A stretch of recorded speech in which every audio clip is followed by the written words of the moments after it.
Oke, bismillah. Assalamualaikum warahmatullahi wabarakatuh. Balik lagi ke pembelajaran mata pelajaran yaitu bisnis online.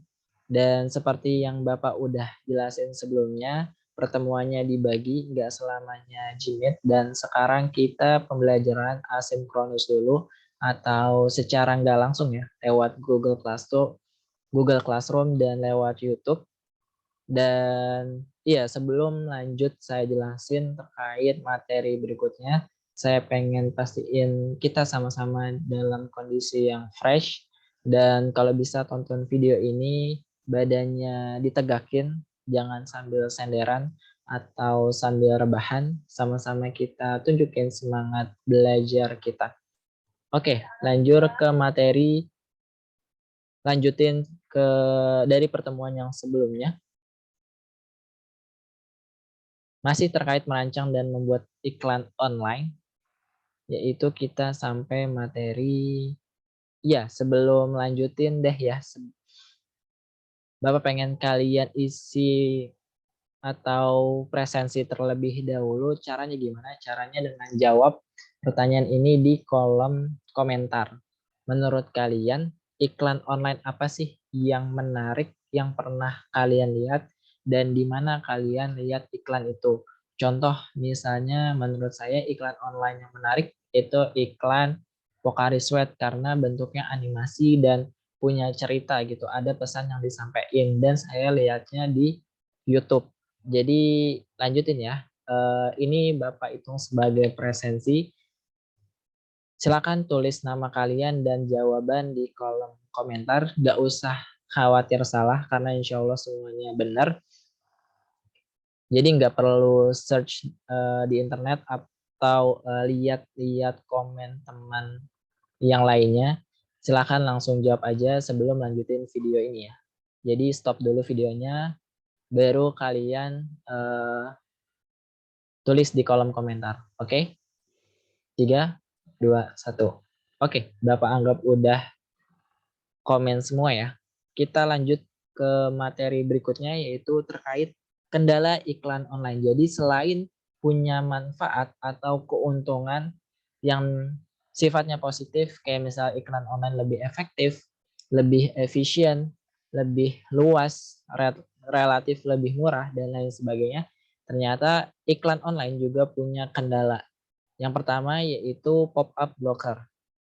Iklan pop-up adalah iklan yang muncul ya pas kita pertama kali buka web dan ternyata itu bisa diblok. Jadi caranya lewat setting pengaturan pop-up block di browser ataupun dengan menginstal aplikasi atau software yang bisa ngeblok iklan pop-up.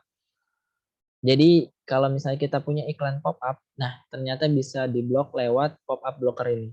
Selanjutnya yaitu ad blocker. Kalau tadi cuma iklan pop-up, nah kalau ini iklan selain pop-up juga bisa diblokir lewat install software, yaitu ada beberapa, misalnya AdBlock Plus atau YouTube Premium kalau misalnya ngeblok iklan di YouTube dan lain sebagainya yang bisa jadi kendala ya buat kita menampilkan iklan di internet. Jadi dengan adanya blocker ini bisa membatasi atau memblokir iklan-iklan yang ada di internet. Yang ketiga yaitu kecepatan koneksi. Ada beberapa iklan yang butuh koneksi yang tinggi atau yang cepat, kayak misalnya iklan video. Kalau misalnya calon konsumen kita atau para pengunjung di satu website nggak memiliki koneksi yang bagus atau nggak cepat, maka juga bisa jadi kendala iklan kita nggak tertampilkan dengan bagus atau nggak maksimal. Dan yang terakhir yaitu layar. Karena kecanggihan teknologi, memungkinkan iklan nggak cuma di laptop atau di komputer, tapi juga bisa dilihat di HP. Nah, kita atau sebagai pengiklan harus bisa nyesuaiin nih tampilan iklan di komputer sama di HP gimana, karena beda. Di HP gimana caranya dengan layar sekecil itu bisa menampilkan atau menyampaikan pesan iklan dengan jelas. Nah, itu adalah tantangannya atau kendala iklan online. Harapannya dengan adanya kendala ini bukan membatasi, tapi lebih gimana ya dengan adanya kendala ini cara buat memaksimalkan iklan atau lebih tetap mengoptimalkan iklan walaupun ada beberapa kendala. Nah, lanjut ke model pembayaran iklan online. Ada banyak model yang bisa dilakukan. Ada 10 tapi cuma 4 atau ada 4 yang lebih umum atau paling banyak digunakan gitu di pembayaran iklan online. Yang pertama itu pay per impression. Membayar setiap iklan tampil di web. Jadi setiap iklan kita tampil di satu website atau satu situs, maka kita harus bayar gitu. Dan yang kedua, pay per click. Membayar setiap kali iklan diklik. Jadi kalau cuma tertampil dan belum diklik iklan itu atau belum ada nih tagihan bayaran yang harus dibayarkan. Kita sebagai pengiklan harus bayar kalau misalnya iklan yang kita tampilkan di internet itu benar-benar diklik oleh pengunjung di situs web tersebut. Lanjut yaitu pay per sale. Kalau tadi cuma klik, nah kalau yang ini lanjut ke tahap pembelian. Jadi kalau cuma ditampilin atau cuma diklik tapi nggak dibeli, nah itu kita belum dapat tagihan buat membayar iklan yang kita tampilkan. Dan yang terakhir yaitu pay per download. Kalau misalnya tadi per pembelian, bedanya ini per download. Kalau per sale atau per pembelian biasanya produk-produk atau jasa yang jelas gitu biasanya. Tapi kalau misalnya download itu produknya biasanya bentuknya software, aplikasi ataupun games ya yang lebih cenderung untuk di-download daripada dijual. Karena game, software, dan aplikasi itu biasanya di-download jadi perangkat entah itu komputer ataupun di HP. Nah, cara pembayaran iklan online itu ada macam-macam. Ada melalui PayPal, ada melalui transaksi antar bank konvensional, misalnya BCA ke Mandiri atau BNI ke BCA dan lain sebagainya. Atau lewat kartu kredit juga bisa. Bedanya kalau pembayaran lewat bank konvensional itu udah ada uangnya yang harus ditransfer.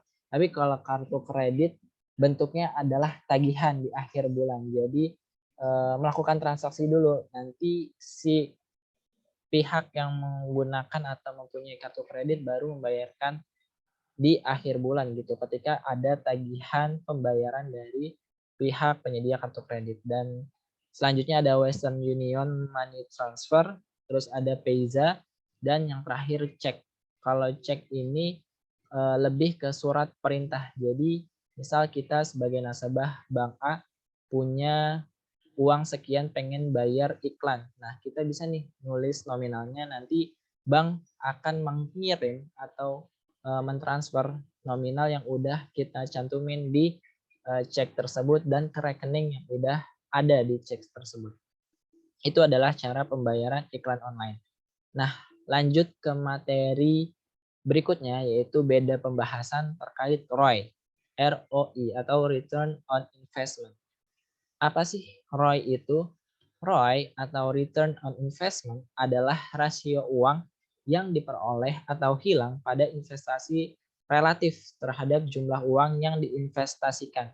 Jadi dengan adanya ROI ini atau rumus perhitungan ROI ini, kita bisa melihat apakah iklan itu bisa menguntungkan, kalau untung berapa untungnya, atau iklan yang udah ditampil ternyata nggak efektif, jadi rugi.